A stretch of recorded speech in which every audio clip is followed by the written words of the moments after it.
Can I have the money, please? I need the money. Hey friends, Ash here with Gents. Hope that you're doing well. Today we're going to be talking about the 10 best-selling fragrances in the US right now. The top 10 bestsellers, the things that the average Joes are buying, or their girlfriends, or their mommies are buying for them. There's nothing wrong with your mom buying you a nice present, like a bottle of fragrance. Thank you, Mom. I will use this to get a date.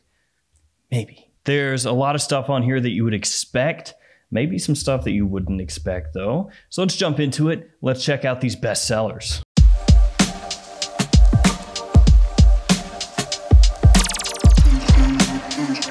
Now you may be wondering, how did I come up with the top 10? Because these brands don't exactly come out and say, okay, for this fragrance we sold this many bottles in the US. For this fragrance we sold this many bottles. They don't really tell you that. So it's not quite as easy as just looking up their sales numbers and going, okay, number 1, number 2, number 3, number 4. So I had to get inventive and scientific, highly scientific. Or actually, maybe not that scientific after all. I just went to 3 of the biggest fragrance retailers in the United States, Sephora, Ulta, and Macy's, sorted by best selling. I took the top 20 best sellers in men's fragrances and ranked them for each site. Number 1 bestseller, number 2, number 3, on down. And then the number 1 bestseller from each website got 20 points. So you could get a maximum of 60 points if you were the bestseller on all 3. Number 2 got 19, number 3 got 18, so on down the list for all 3 websites. Now gift packs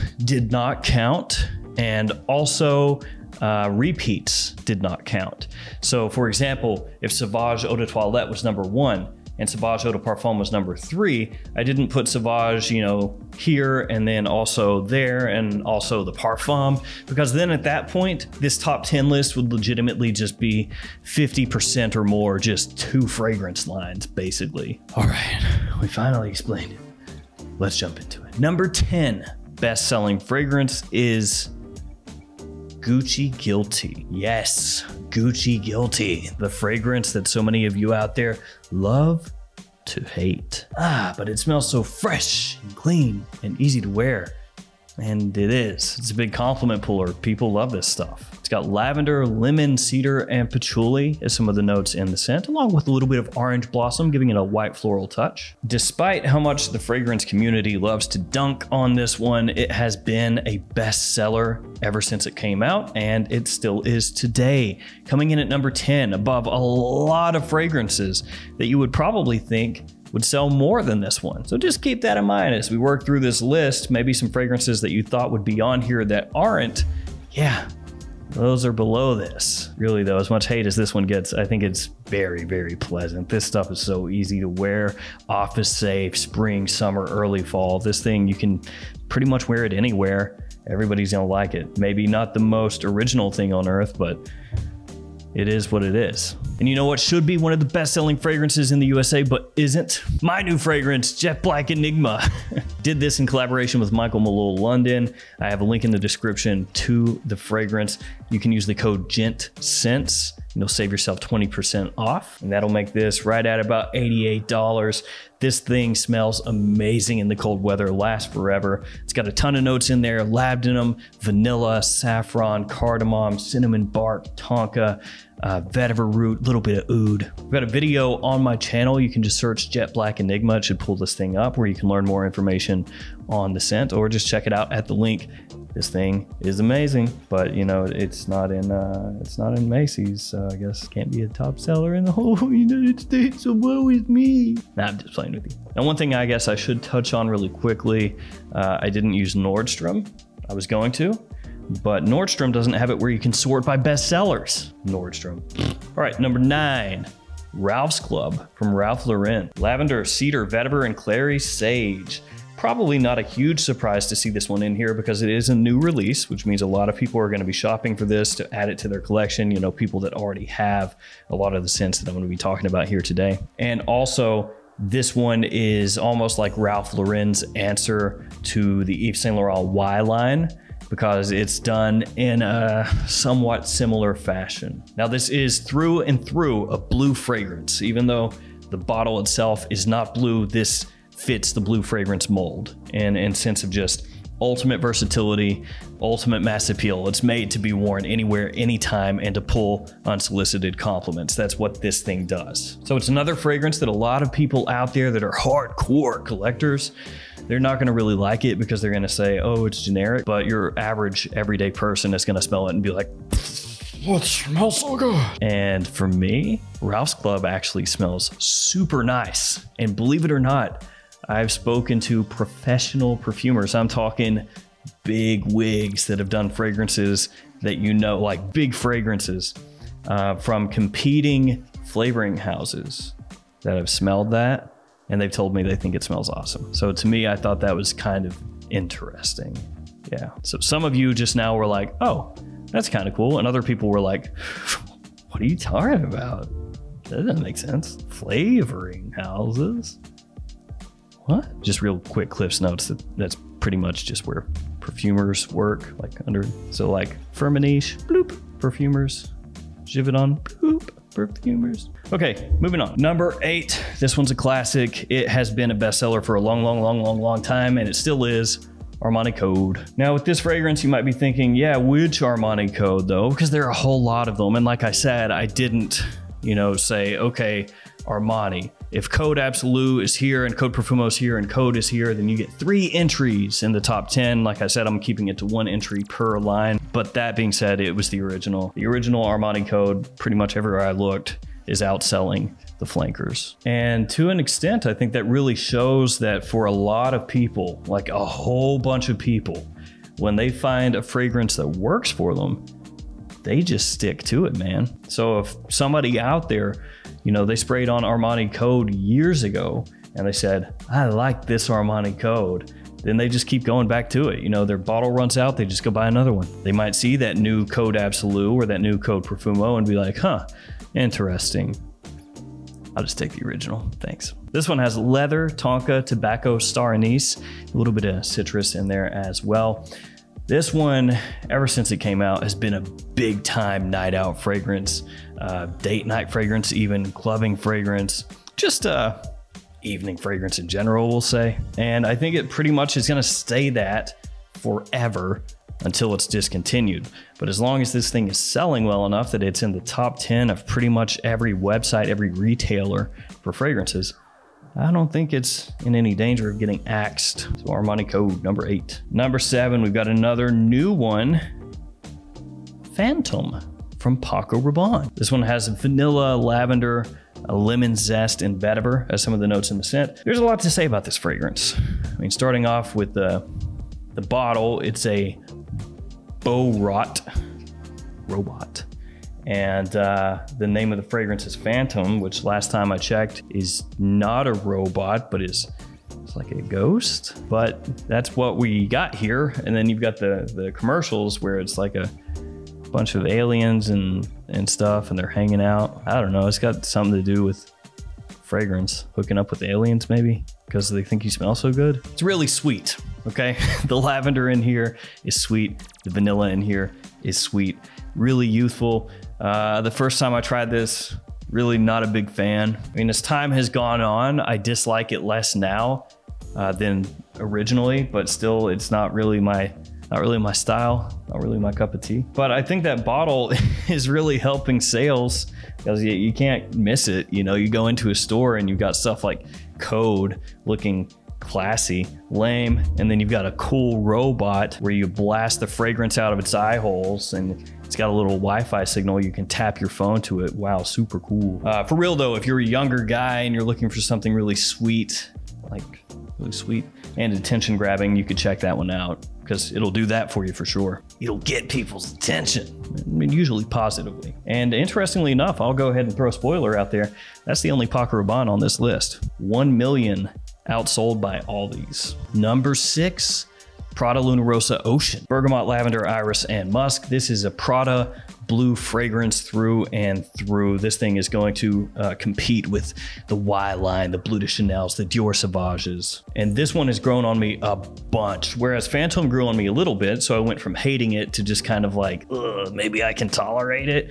Luna Rossa Ocean went from, not bad to, oh, really nice. Love the extreme versatility here, the wearability, the likability. This is what sells. Okay, if we're talking designer fragrances nowadays, like in today's market, this is the type of fragrance that's gonna sell. So not a big surprise that Luna Rossa Ocean, as of right now, is outselling Carbon, Black, and Prada L'Homme. So in terms of men's fragrances right now, this is the one. Number 5, not a big surprise, Eros Eau de Toilette. So this one right here, the king of the Eros fragrances, and the Eau de Toilette was the best performer in this line. Interestingly, if memory serves correctly, I think Eros Flame is pretty far down there. Well, compared to where you would think that it might be. And I wonder if that's not more of the same, you know, with Armani Code, for example, people just going back to what they know. So Eros Eau de Toilette, that's the first one, that's the original. So people that really dug Eros, they just keep going back to it because they know they like it. Tonka Mint, Vanilla, and Apple, enormous compliment puller, great projection, great longevity, known as a clubbing fragrance because it is so sweet and it can cut through, you know, crowds and announce your presence and cut through the cold as well, even though it does have that little hint of minty freshness off the top. And truth be told, I wore Eros to the office a bunch over the years. I would dial it down a little bit. You know, I wouldn't go apocalyptically heavy and try to choke out the nice old ladies in the office, but a few sprays, that's a great office scent. Maybe some people wouldn't agree with me, but it always did well for me. Number 4. Now, interestingly, this fragrance was number 4 across all 3 websites. So the exact same fragrance and the exact same position all the way across.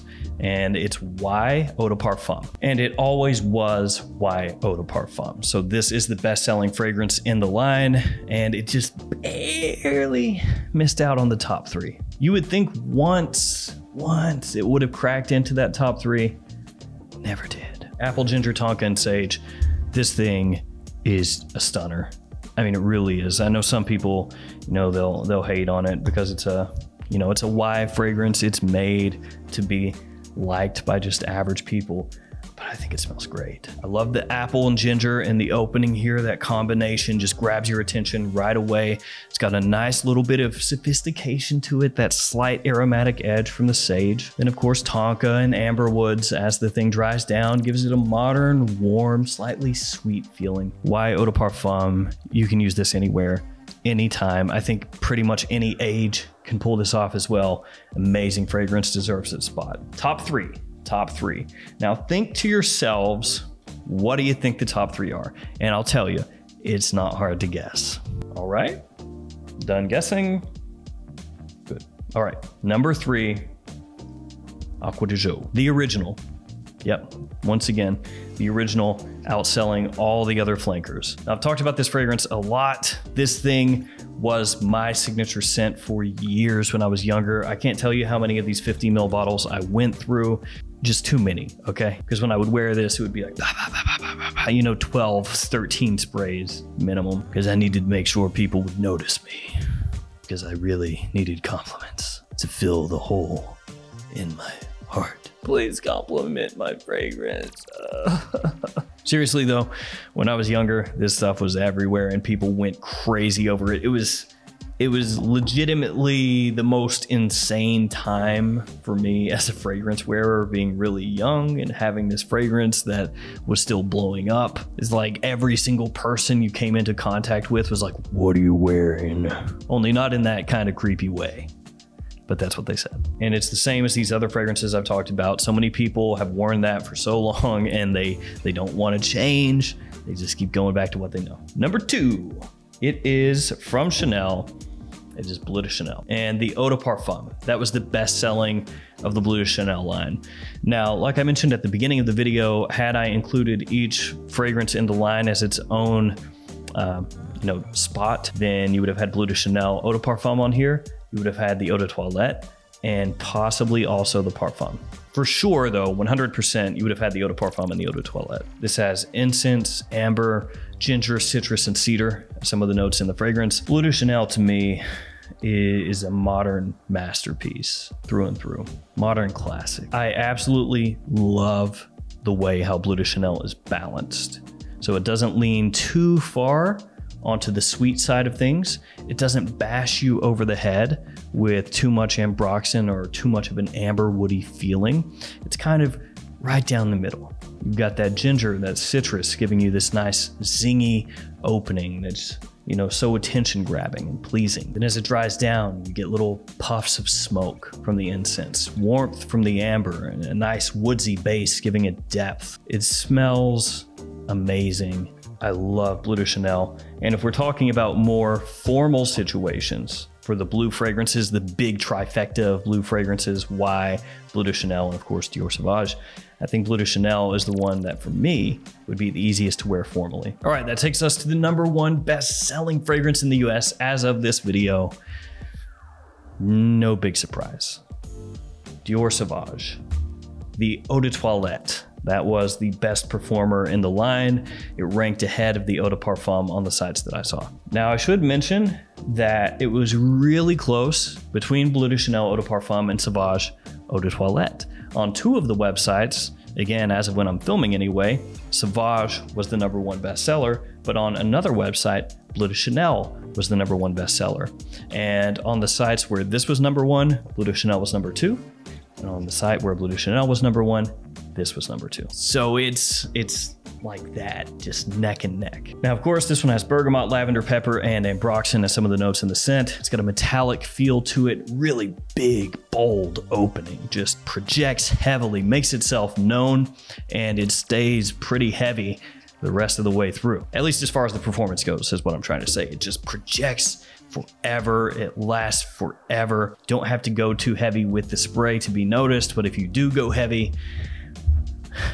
everybody's gonna notice, for better or worse. You might see some people drop like flies as you approach. You'll just see them kind of wobble for a second, try to catch themselves. That's the power of Sauvage, baby. Seriously though, this thing, it's like the modern day Acqua di Gio, at least in the sense that when Acqua di Gio first came out and for the years following that, it seemed like you smelled it everywhere. I mean, it still did amazingly. Huge compliment puller, like I just talked about, but you smelled it a lot. That's how Sauvage is nowadays. You smell it a bunch, and yet it still works. It does the trick. You can wear it in pretty much any situation, just like just like Bleu de Chanel. You know, does the same thing, just Dior style. And Sauvage, #1 bestseller. So is that a surprise? Probably not. So there we go, guys. Top 10 best-selling men's fragrances in the United States as of right now, toward the end of 2021. Let me know if any of this was a surprise to you. I would wager probably not. And as always, thanks for hanging with me. Thanks for your support. Stay safe out there, and I'll see you tomorrow with another fragrance video. See you later, guys.